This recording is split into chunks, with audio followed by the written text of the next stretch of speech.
Aquest llibre, bàsicament, acosta la realitat política de la gran regió de la Xina, és a dir, la República Popular, Taiwan, Hong Kong, Singapur, l'acosta a la realitat catalana, perquè en aquests moments veiem que la Xina ha esdevingut i esdevindrà encara més en el futur un actor polític i econòmic importantíssim de primer ordre i en sabem molt poques coses.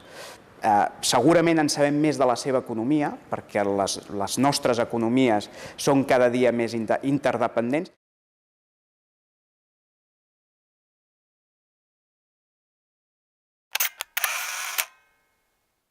Sabem molt poc de com funciona la política i com funciona la societat xinesa, segurament perquè són realitats molt distants. La realitat catalana és una realitat mediterrània, europea, occidental.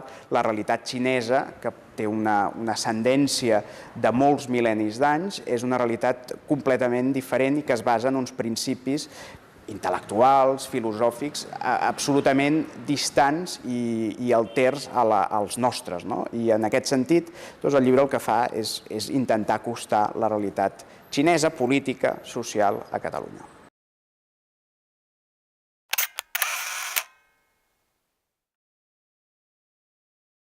És absolutament important que la gent d'aquí siguem conscients que l'eix central del món ha canviat i que avui l'eix central del món ja no està situat entre l'Atlàntic o entre Europa i els Estats Units, sinó que està situat entre Àsia i els Estats Units. I per tant, és important també que ens interessem per saber com funciona la Xina per dins, qui governa la Xina, com s'estructura el partit únic, perquè no deixa de ser un règim autoritari, el règim que governa la Xina. I crec que aquest llibre, a diferència dels altres, pot ser un bon instrument per arribar a conèixer exactament com és la Xina per dins des d'un punt de vista polític.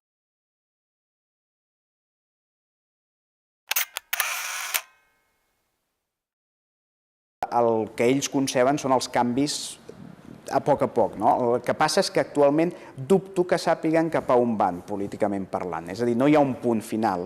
El que sí saben és que han d'anar introduint petits canvis perquè si no poden, evidentment, sucumbir en un problema de cohesió social i política en el país. I per tant, jo el que he fet és intentar agafar tot aquest pòsit cultural i filosòfic, polític, molt arrelat a la nostra societat occidental, tant europea com americana, i intentar veure com la podem aplicar en el model, diguéssim, asiàtic xinès.